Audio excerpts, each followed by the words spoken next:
Welcome to the Thrive in the Workplace podcast, brought to you by The Wellness Theory in partnership with B1G1 Business for Good. This podcast is all about uplifting organisations to thrive when it comes to all things workplace well-being. From organisational culture, the most effective wellness campaigns you can imagine, and integrating social good. You will find insights, inspiration and information that supports leaders at all levels to implement best practices to improve engagement, performance and vitality within the workforce. We believe that workplaces can and should be healthy and sustainable for both the workforce, the bottom line and the community. And in this podcast, we'll show you how. And just so you know, for every listen this podcast gets, we'll be donating to a life-saving project aligned with the UN 2030 global goals. So thank you for being here and continuing the ripple effect. Without further ado, join us to thrive in the workplace and become a force for good in the world.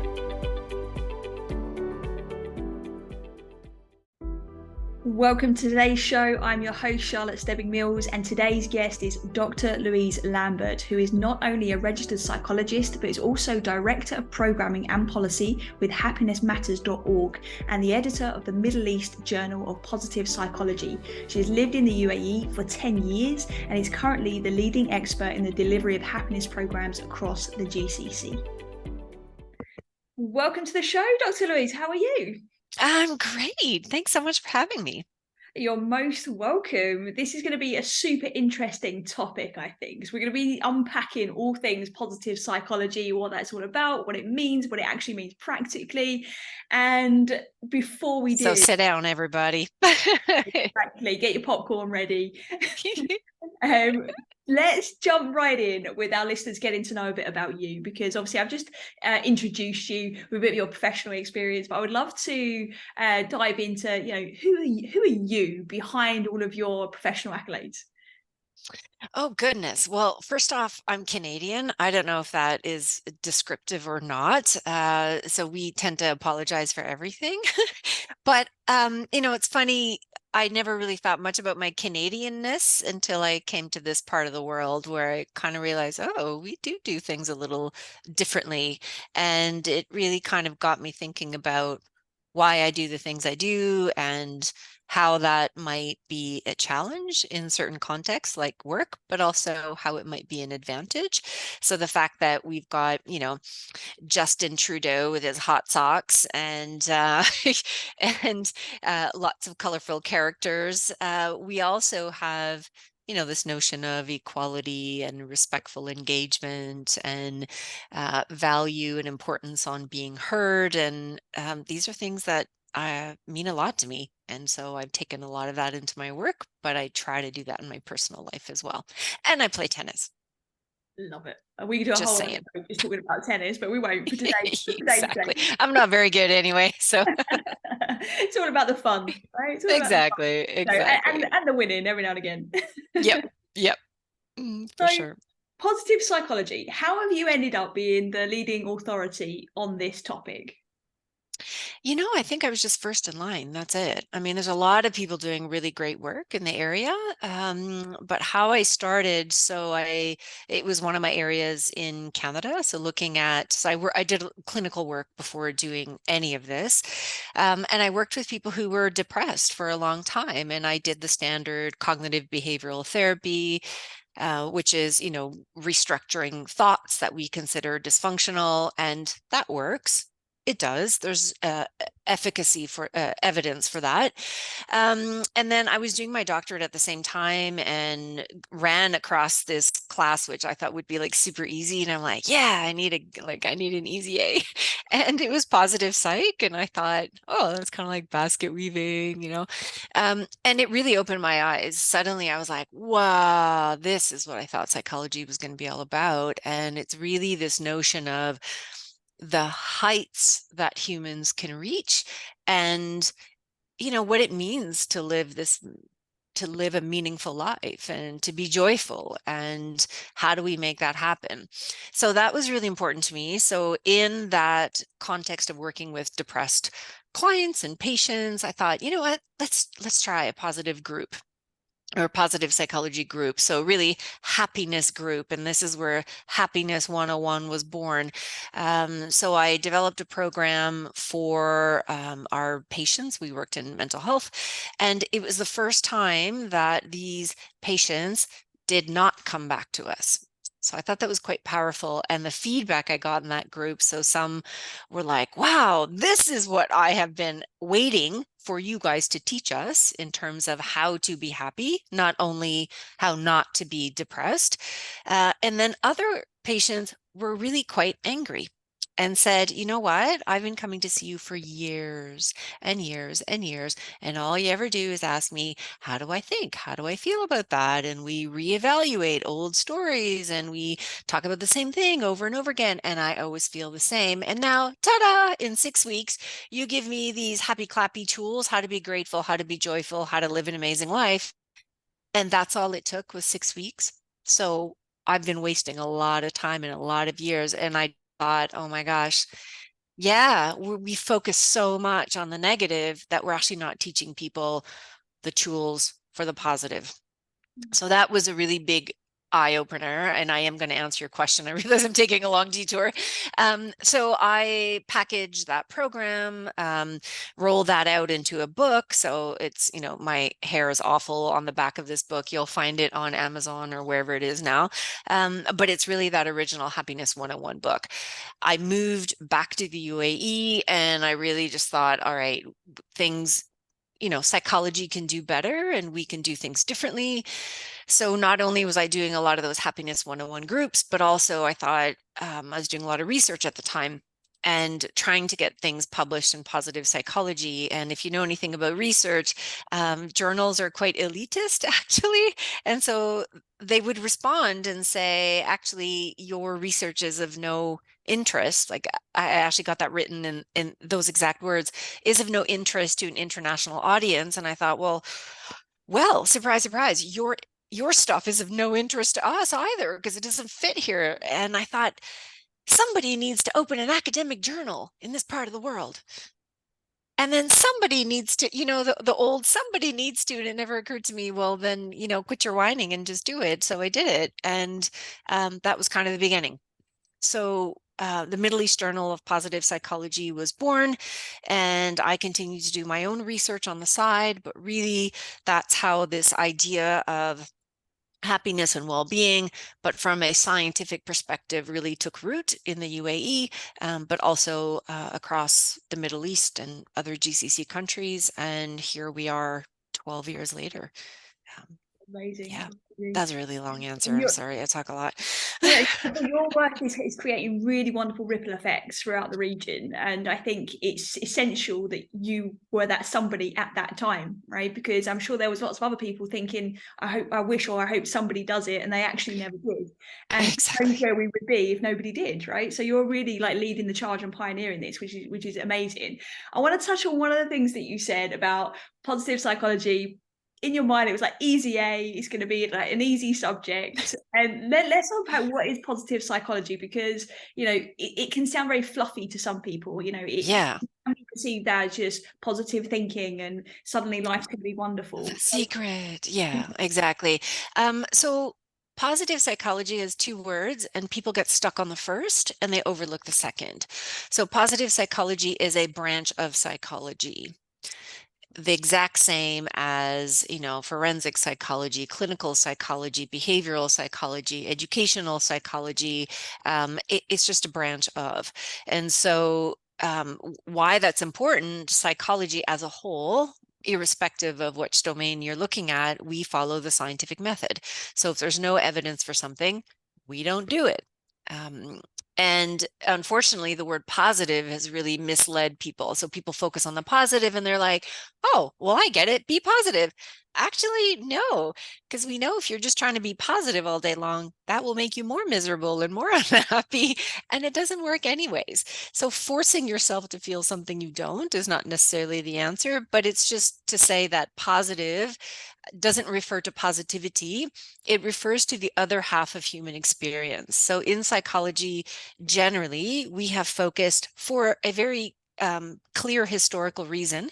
We focused on what I call the doom and gloom of psychology. So depression, anxiety, major mental health issues, schizophrenia, post-traumatic stress disorder, etc. And we've done that because psychology really grew out of World War II.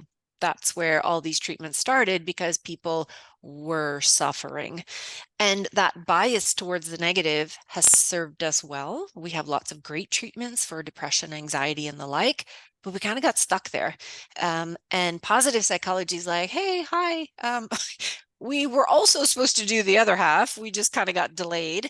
And positive psychology is looking at the other half of human experience, equally from a scientific perspective. So looking at things like positive emotions, meaning and purpose, engagement, character strengths, what makes good relationships, but also what is the interplay between well-being and health, well-being and religiosity, well-being and political governance, right? So positive psychology has really expanded beyond the individual. So we can look at what makes good societies, what makes good classrooms, what makes good organizations, good family life, good emotional life. So to wrap all that up, it's a psychology focused on the rest of human experience from a scientific perspective. That's my short answer. I love how you've distinguished those two, because I think you definitely touched upon it there, like the toxic side of positivity, and that's obviously been a big buzzword lately, right? Is toxic positivity. We don't need that in the workplace or in our personal lives, and yes, we don't want to force ourselves to feel something we're not and just live delusionally, but we need to have an understanding that those two things coexist, right? The suffering and the pleasure essentially of life. Yeah. So, like, is there anything to that with toxic positivity in particular? Sorry, repeat that again. Is there anything you could add around toxic positivity? Yeah. So again, lots of research has explored this question. Do people need to be happy all the time?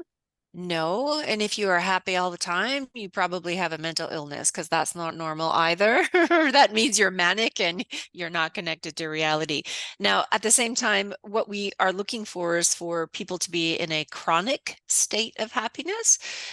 So more permanent than usual. And of course, we can do this by prioritizing the positive. So it doesn't mean force yourself, but it means, yeah, it is okay to feel optimistic. It is okay to feel hopeful. And we can put a lot of value on positive emotions. And there's a lot of evidence showing that these are actually good for us. We can think of them like nourishment, like vitamins. But that very same research also says there's kind of a tipping point at which they become unhelpful. So if you're in an abusive relationship and you're like, I can do it, be hopeful, be optimistic. No, no, no, no, get out of there. So there are times at which we need to say, no, this is not the right emotion for the right context. So it's about being able to be flexible with our emotions and knowing, is this emotion helping me accomplish what I need to accomplish? Maybe it is optimism. Maybe it's pessimism also.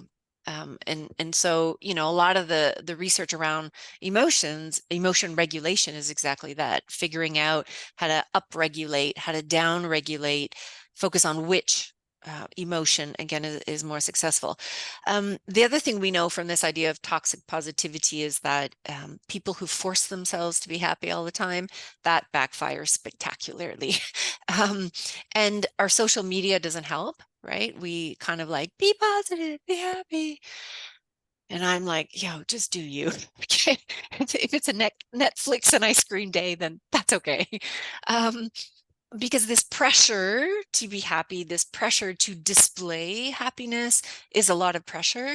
And it's actually moving us away from maybe dealing with what you need to deal with that day, or maybe addressing the stressors that need addressing on route to becoming your best self. So this is also a problem with this positive and negative, is that we put certain emotions in the positive bucket, other emotions in the negative bucket, and actually they're all good. They all have a place and a time. Yeah. Yeah, we always talk about, are you approaching this resourcefully? And sometimes the most resourceful thing to do is to feel those lower vibrational emotions, and that's completely okay, and it can actually be like really healthy and Hmm. interesting. And helpful. Yeah, yeah, absolutely. It's so interesting what you said, in and around like social media and like putting on a bit of a facade, really. And Mhm. we block ourselves from having the opportunity to be vulnerable and truly connect if we're constantly putting ourselves in this positive state. And that is then must be having a knock-on effect when it comes to well-being as a whole. What are you seeing from your research around that? So I don't research that specifically, but certainly reading other studies on that. Yeah, anytime we start limiting ourselves, I can feel this, I can't feel that, or I have to show this. Displaying a certain emotion versus experiencing a certain emotion is very different. We strive for what's called congruency. So, what you feel is kind of what we show. Now, you don't want to be stomping around the workplace and angry and hollering at people either, but um, you don't want to be ignoring your own emotions either. So again, there's a right time, place, and context for everything. But really honoring those emotions and going, you know what? If I'm feeling consistently insecure, the trick is not to be like, fake it till you make it, but find the skills you need. Boost your sense of self-efficacy and competency, and then you won't need to fake anything because you're good, right? So I think there's a lot of value from listening to our negative emotions, and where people get stuck is they listen, but then they don't know what to do. So listen and solve, and kind of keep that progression or movement going. So, positive psychology and the workplace. What's the interplay there? Um, so I think it's the acknowledgement that we have the tools to help people live more meaningful lives. We have the tools to help people have better relationships. We have the tools to help people have better emotional experiences. So why can't we do that at work? Now, everybody listening to this is going to be like, happiness at work. Those two words don't go in the same sentence. And I agree. Some days they just don't. And so again, this is the problem with the word happiness. We associate it with happy faces and whatnot. I prefer to just use the word like workplaces where you just feel good. Let's just do that. Workplaces that are respectful, workplaces that bring out the best in you, workplaces where you feel you can bring your whole self, or at least most of it, and it's okay. And workplaces where you're doing stuff that's interesting and cool and meaningful and has a contribution, and or at least that you get to grow from. And I think that is possible. So again, we have all this science, and now it's about how do we apply that in realistic context, knowing that people are tired, people are working long hours, people have to deal with managers, customers, colleagues, recession, cutbacks, COVID, whatever. There's real stuff going on. And applying some of this stuff can be difficult, but we can try. There's no reason why work needs or should be miserable. Yeah. So, before we get into the practical application side of this for our listeners that are perhaps leading teams and are part of teams that want to really be able to, introduce this notion of feeling good at work into their daily lives, what is like well-being in your eyes? Like, what do you think the current state of well-being based on what you're seeing in the region is? So it depends how you ask the question. So there's a lot of research that has come out in the last year or two, on the tail end of COVID. And of course, if you read any study about COVID, oh, we were just all like disasters.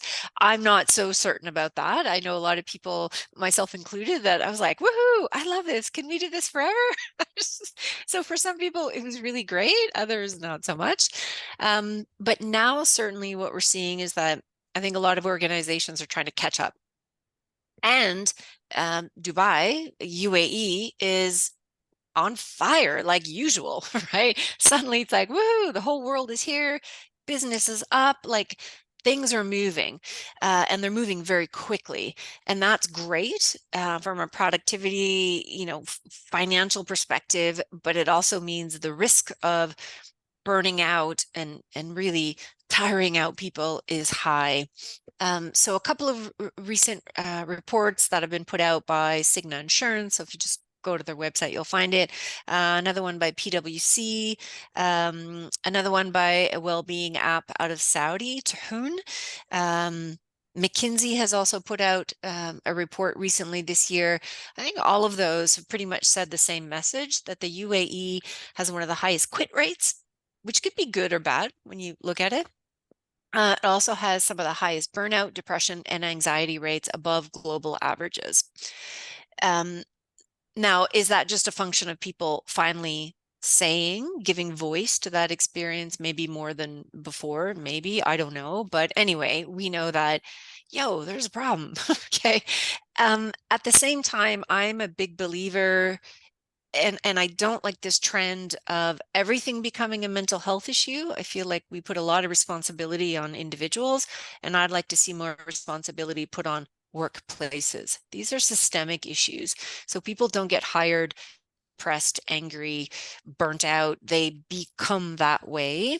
Okay, some might have other things going on in their lives, but what is wrong with work, basically, that is producing these outcomes? And so for me, it's really about, how do we change work?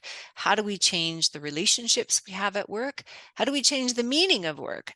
And also, how do we give individuals the skills to be able to survive work, which is kind of an awful thing to have to give, but here we are.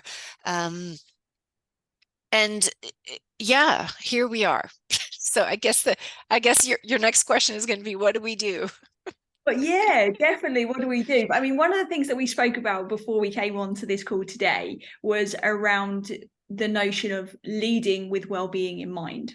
So let's start there, because a lot of our listeners are leaders at varying levels within their organizations, and I really am a believer, and every guest we've had so far on the podcast has kind of agreed with this. There's a lot of research out to say that the more we can role model within an organization, the more successful any strategy is going to be. So I'd love to hear your take on that. Yep. And I would go even further. It's more than just role modeling, but it's setting the standard for, this is how we're going to do things around here. So leading with well-being is just really this sincere acknowledgement that people matter. It's not just the plaque you have on your wall. And without those people, your productivity and your profits aren't going to be what they should be. Now, some companies say, yeah, we're doing great. I'm sure you are. But don't you want to do better? Right? Like there's still more that you could do. So, and I also like what you've just said about, thinking about leadership, managers, directors, and that's certainly my preference for where to work. Again, this idea of who is responsible for well-being, really everybody is, but who has the most influence when it comes to well-being? And it's managers. And they have the hardest job in all organizations. And I want to repeat that for any manager listening. You do have the hardest job. You are sandwiched between leaders and employees, so in both directions. And that's where it's the hardest to kind of implement and lead and set the standard, but that is where it needs to happen. So what does that look like? So it's about having conversations about, what does well-being look like at work? It's about having conversations around, are we well? Like, are we having a good time here? Or let's scrap that question. Are we just having an okay time? Are we surviving? Right? It's 11 a.m. Like, how's everybody doing? And are there ways to do this better? And everybody has an answer to that. It's that sometimes we're afraid to just ask the question because of what may come back. But I think it's important to ask it, because then we start sifting through stuff and going, oh, well, this is an easy fix. I can do that. Like, you just want a door for quiet. Oh, that's easy, right? So sometimes there's very low-hanging fruit. So leading with well-being is about, do what you can first to stop producing misery. So simply asking, what makes you unhappy at work? Let's begin there. And really committing to that. So you ask everybody for one thing that would improve their work life, that improve their work day, something very tangible, something doable, something that is easy. Begin, commit, do it, follow through. And if you can't, say why. and then ask for their second thing. And I think as that, continues, then it kind of frees up people, kind of gets rid of this existential angst at work and frees up people to go, okay, hey, actually, we're a lot less stressed. We're a lot less angry. We're a lot less frustrated. What could we do to now make it better, even more? And then it's around asking, what are some small things that we can start doing to make work kinder, more meaningful, more enjoyable, more whatever. Use the adjective you want. It doesn't matter, but there are ways to do this, and it is possible. It's simply about, let's have those conversations. And we know that organizations that are able to do that are more productive, they're more profitable, rates of absenteeism drops, rates of presenteeism drops, sick leave, etc. But also work is just more satisfying. Again, you're at work the majority of your life. It shouldn't be miserable. It's as important as your intimate relationships. So this should not be a miserable thing. So how does someone start having those conversations when they are sandwiched between player leadership and everybody else kind of underneath them, whether it's their team members or even other team members coming across to them to try and get their attention, speak to them because they've got a better relationship in their department with that manager, and all of the day-to-day operations that can get in the way of having those conversations? Like, where does somebody start in unlocking those conversations if they are perhaps even too in it to be able to say, what's making you unhappy? What's your one thing that would improve your work life? Yeah. I mean, the other way you can think about this is if it's too onerous or if it's too risky to start having those conversations, again, you're going to be barraged with 10 million things, is to start thinking about workplace well-being as kindness. So a lot of what makes people unhappy at work is how we're treated when we're there. And that treatment can come, it's not intentional. We're not mean people by nature, but we're stressed, we're tired, we got to work quickly, we have deadlines, we've got KPIs, we've got this, we've got that, da, da, da, and the answer is yes, no. We're just kind of short with each other, right? Or we become even ruder. We become what are called in the research literature, we engage in incivilities, basically just meanness. This also wears people down a lot. And I think this is where managers can also have a huge impact, leaders definitely, but even colleagues towards one another, is to think about how can we be kinder here. And that takes even less time than a conversation. So you're walking to the lunch room, even before you get there, look behind you, somebody walking, pause and say, hey, how's it going? I'll walk with you. That's really tiny, but what you've just done there is shown the person, I see you, you do matter, I'll wait for you. And why? Because I respect you. You're another human. So let's walk together.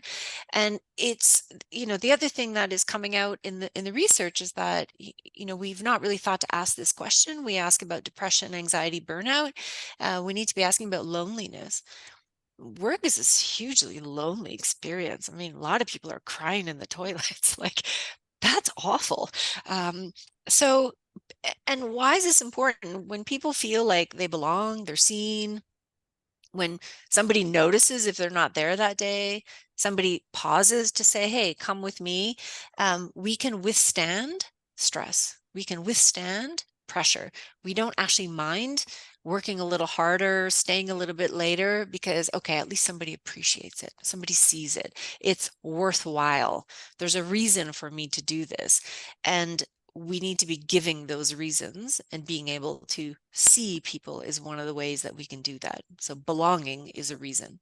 Yeah, that's really powerful. One of the surveys that we do with organizations that we work with is one of the questions that they've asked is the individual, not the organization particularly, but every individual will be asked, in the last 30 days, have you felt loneliness or disconnection?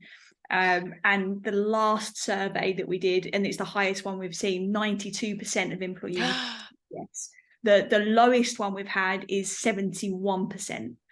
That's even higher than I thought. Oh my gosh. Yeah, But I'm not surprised. I cried in the toilets a lot. and it's something that unfortunately it's become common, but we no one's talking about it. And this is the thing, we talk about stigma around depression, anxiety.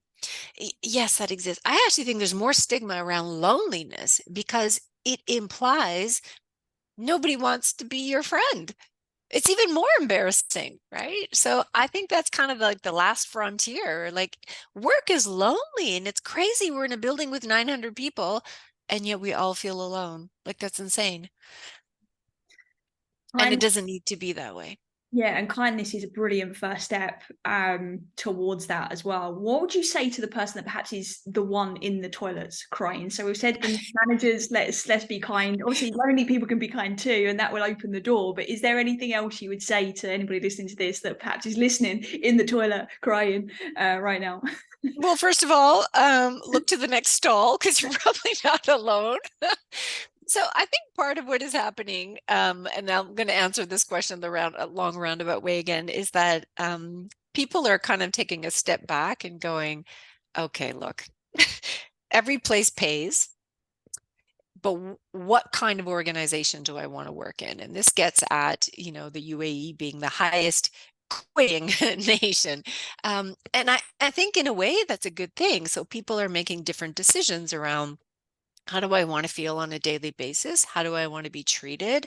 What kind of work do I want to do? And it doesn't mean they're necessarily changing industry, but if you can work across the street, same money, even a little bit less, but people are nice and they're kind and they say good morning and thank you. And, oh, I'm sorry, do you mind if? That goes a long way. Um, so, sometimes crying in the bathrooms is good to start realizing, wow, I'm crying in the bathrooms. Like, this is not normal. What am I going to do about that? Like, do I want to stay? Do I want to speak up? Do I want to go to my manager and go, I'm crying in the bathrooms, right?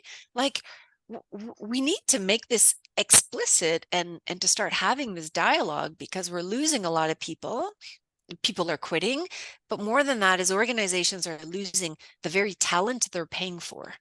So it's not just that people are leaving, but actually worse, it's that people are staying and only giving half of what they give, and that's where the real loss is. And again, I think we can do better. So the person crying in the toilets, you're not alone, but tell people you've been crying in the toilets and go, have you been crying too? Because yeah. So either we start a support group in the toilets or I don't know what, but something's got to give. This isn't normal. So what can we do about this? Exactly. One of the things that's written on the happinessmatters.org website literally says, if you aren't capitalizing on employee happiness, someone else is. And I think what Mhm. you just said around, they could just go across the road and get another job. And yeah, okay, that might be easier for some than others. There's a lot of factors in making that change and stepping out of your comfort zone, but people are suffering anyway. But what would you add to that? I would add that, yeah, you're losing that capacity to potentially your competitor, but I think it goes even deeper than that, is that you're robbing people of their own sense of excellence. So, I've been in jobs where I'm like, oh my God, I could die and I don't think anybody would notice for 3 weeks. Like, nobody actually sees you. And you quickly just realize whether I work hard or whether I don't, whether I give my best or whether I don't, like, it actually doesn't matter. And you disappoint yourself because it, I hate to say, we're kind of like kids that way. We need to be seen. And that's a human need. It's not a child's need. And I think organizations need to understand that that's a human need. People need to be seen. And when they're no longer seen, they stop seeing themselves. And that is tragic. No one should experience that, but no organization has the right to take that from people. So we're losing like this exceptional human vibrancy and talent and potential. I mean, these sound like such wimpy words, but we're robbing people of their own spirit almost. Yeah, and that's where the power is. That's why I believe, like, that's where we can actually then show up and do what it is we're here to do. But we can't do that if we're stressed out of our minds or burnt out or crying in the bathrooms. Like those two Or, things. or just feeling like no one would care anyway. Exactly. Yeah. Yeah. So the good news is that organizations are taking steps to remedy Yeah. these issues. And we're seeing that more and more, particularly in this region, but I do think worldwide as well, I think. And there's some really, really great programs out there. And part of what you do with Happiness Matters is Director of Programming and Policy. So tell us a little bit more about what you actually do with that side of your work and what that might look like to an organization. Yeah, so I think this is where it's looking at a different unit of analysis, if you will. So we can focus on the individual employee, which is okay. And that can be helpful, but employees don't have that much influence. We can move up the rung to managers, and managers we know have about 70% of the responsibility of employee well-being. So what that means is, and there's studies that have said that repeatedly. And what that means is that, 70% of your happiness at work is derived by one person. And just as an FYI, your partner is responsible for 70% as well. So your manager is as important as your marital choice. But what we're seeing is that the higher you go up the rung, the more influential decisions are on employee well-being and happiness.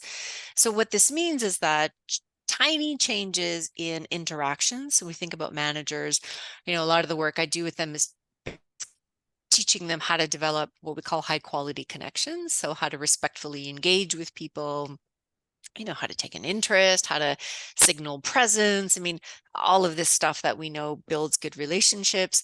But also at the policy level, are there tiny little changes that could be made that have a tremendous impact? I'll just kind of give an easy example and everyone will get it. But, if we think about maternity leave, so in some countries it is 2 years long. That's amazing. And it applies to both male and female. And in other countries, it's 5 days. Oh, and you could go, well, like, that's a huge difference, a matter of days, but it's more than those 2 years of days. It's the long-term outcome of that decision. And the long-term outcome is that mothers don't bond with their kids, but dads don't either. And we know that the long-term implication of good parenting, both mom and dad, whoever, has tremendous outcomes for kids. So one little policy decision has far-reaching implications for people. So part of what we try to do, we might do a policy review looking at how do we get policies up to scale. Things like maternity, paternity, so kind of on par with, best practices and policies worldwide. And then also looking at what are other things that we can add to really boost well-being. So that might be things around recognition. It might be things around learning and development. It might be things that are very specific to well-being. So everybody gets a well-being spending account. You're running marathons, great. Here's some money for your shoes this year. So things that actually matter to people, but that will be directly linked to well-being. Another aspect of that is also looking at how do we start holding people accountable for well-being. So thinking about KPIs. So for employees, it's one thing, but again, always moving up the ladder where there's the most influence. How do we give managers a well-being KPI and make them responsible for the well-being of their teams? So if everybody's miserable under a manager and that turnover is exceptionally high, hi, that's a signal. That's an issue. And often we just kind of turn a blind eye and go, oh, well, they're hitting the targets anyway, or they're hitting profits, or they're hitting, whatever. But if everybody's miserable, you're not calculating losses of another sort, and you're not valuing what is being lost, actually. And over the long term, that loss will start to chew into the other losses that you are measuring and that are vital to an organization. So yeah, it's looking at the bigger picture, and where can we intervene so that employees don't need to do all the work. So can you give us 3 examples of some well-being KPIs? So some organizations, I'm thinking do, and this is published, so they won't mind me saying it. I didn't come up with this one, but just as an example, the bonuses for that year for the directors were contingent upon losing X amount of body fat, exercising X amount of steps, smoking cessation, I think was also part of that as well. So that might be on the physical side. Other, it's always a little bit trickier on the psychological side, but I think we can measure it just the same. So it might be measuring satisfaction with managers' interactions and getting that score as high as possible. And again, maybe the bonus is dependent on that score. That's another one. It could be something, so Cigna, they've got a great example, again, published. I didn't come up with this one, but just to use it as an example, they have a 5% well-being pledge, and that could easily be turned into a KPI. So 5% of our time here at work, as a team, for example, we dedicate to well-being. Now, how that gets defined is going to be up to that particular team, that particular organization, also that particular industry. And I say that because I met somebody yesterday who's doing well-being in dentistry. So what you do as a dentist is going to be very different than what you do, in construction, whatever. I was like, what do dentists do anyway? Okay. And so it might be, we're going to commit to an environmental well-being project of some sort, or it might be that we're going to implement no work contact after 5 p.m. unless there's a clear emergency. It might mean we're going to take 5% in the week, so that's going to translate to 30 minutes, where just like kids at school in recess, we're doing physical activity. The end. And how many times you consistently meet that. So it really depends on the organization, what their goals are, and also what type of well-being that they're interested in. So it could be social, it could be mental, it could be financial, it could be environmental, it could be career related. There's a number of different areas. Yeah, no, that's perfect. That gives really good insight. So going back to what you said about policies, give us perhaps some unobvious policy changes that have a big effect that perhaps we overlook. So I mean, obviously, I was going to say the flex work ones. These are, the ones that everybody knows about. It could be for caregivers. So I'm thinking, women are often left taking, childcare, but often parental care. This is one we don't often think about. So might be a special type of leave for them to be able to, deal with their sandwich of sorts, right? Pressures coming from both sides. Another one, again, this is maybe an obvious one, but I think in terms of what does it add to quality of life for employees, I mean, it might be simple as thinking about what's your passion project. So not just, often we think about work here and now, the goals that we need to meet next month, or the organizational objectives for that year. But employees also have their dreams and hopes. And, I'm thinking Google did this for a while. A lot of tech companies will do this, is that, you've got maybe 3 hours every week where you're entitled to work on whatever you want. It might be a new copyright, a new patent, a new technology, a new initiative, whatever. And the company might support part of that. If it is successful, they might buy it. And treat the employee as a external vendor for the purpose of that project versus, oh, nice, that's ours. And that really shows a lot of respect for employees, but also, this idea of autonomy, and really navigating your own professional way, whether that means staying in the organization or setting up people for success should they choose to leave as well. So there's lots of different, I'm sorry, I can't think of anything clearer than that off the top of my head, but Great. I think there's lots in multiple categories. Yeah. They're really, really great. And what's really important, I think, about is reviewing the policies is that sometimes that, again, can be overlooked as is that it's going to be a big overhaul and it's almost like the admin that people don't want to touch. That's the vibe that I sense within organizations. And I do Yeah. understand because it can create big change, but sometimes those changes could save you so much more struggle further down the line, right? Yeah. And when we look at, what makes the kind of those big, like the great places to work, right? Everybody wants to work at some of these multinationals because they're like, wow. And it's for those reasons. They've got great policies around sick leave, around flex time, around take a year-long sabbatical, go live your dream. No set work hours. Some places there's no holidays, but not because there's no holidays, because you can work from wherever you want and organize your schedule the way you want. So actually holidays are kind of irrelevant. Again, these are very attractive for people. And, again, might be specific to certain industries, certain organizations, but it's really about getting creative and asking people. People know what would make them happy.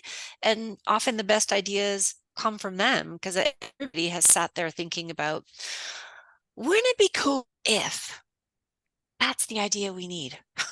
That one right there, right? So asking these questions, whether you want to do something about them or not, but kind of letting people ideate of what would make work great, what would make your life with us here in this organization worthwhile, what would make you stay? If you could ask for anything, what would that be? And can we find a way to accommodate that in some way? Brilliant. So is there anything that you would add to this conversation that we haven't mentioned before I ask you my very last question? I don't think so. You've covered so much already and there's so many insights, and obviously our listeners can come and find you. We'll make sure your link to your LinkedIn and to happinessmatters.org is in the show notes as well. Perfect. So my final question for you then is, for every listener this podcast gets, a donation is going to be made towards one of the 2030 Sustainable Global Goals. And we do this to demonstrate how easy it can be for companies to contribute towards their corporate social responsibilities by linking kind of simple actions that they may already be doing inside their business to do something good in the world and to add that extra perhaps layer of meaning for those that it's really important to. And the goal that you've chosen to support today with today's episode is goal 13 around climate action. So why is this so important to you? This is the biggest existential threat I think we're about to face. I think a lot of people maybe are not quite realizing at what point we are at. We've arrived. It's no longer global warming. They've actually changed the term. It's now called global boiling. We're in it. And I think we're going to need all hands on deck to start creating change. And I think, again, always going upwards to see who has the most influence. Businesses and organizations have a tremendous amount of influence, more than individuals do individually. So I would love to see more tangible actions towards climate change, not just putting green wrappers on things, but also more recognition around the links between well-being and climate change. They're quite big, they're quite significant. As the world gets hotter, mental health issues increase, well-being is really being tested, but also it's requiring us to change how we live. So a lot of what we do that we think makes us happy is exactly what's contributing to climate change. So yeah, it's like, how do we start having that conversation of how can we be well and ensure that the planet is well at the same time? So the challenge has been launched. That's a conversation for another day. There's a whole lot together, but it's really, really great that you've shared that, and much appreciated, because hearing these different unique answers from all of our guests is really painting a picture of just the different ways that we can all have an impact, no matter how big or small it is. And every time we do that, it is self-fulfilling in many ways as well. Therefore, it leads towards our well-being in many ways. So thank you so much. thank you for being here. Thank you for sharing your wisdom. Thank you so for sharing much. your expertise. And like I said, our listeners will be able to find you in the show notes and come and follow your work if they're not already. Perfect. Thank you so much. Today's episode was hosted by myself, Charlotte Stebbing-Mills, the co-founder of The Wellness Theory. If you enjoyed this episode, please do subscribe and share with someone who may benefit, and be part of our mission to help people realise when they're healthy and well, they can be a force for good in the world. I just wanted to share some more about our partner, B1G1. B1G1 is a global movement that enables businesses to incorporate effective impact creation into their everyday activities in a simple and powerful way. Through B1G1, businesses can choose from a wide range of verified projects around the world and integrate these impacts into their business operations. The core concept of B1G1 is that every business transaction or interaction can be directly linked to making a positive impact in our world, whether it's providing access to clean water, supporting education, planting trees, or addressing social issues. B1G1 enables businesses of all types to make a real difference. To find out more about them, visit their website at b1g1.com. Until next time, be well, mean well, and make a difference that lasts. See you in the next episode.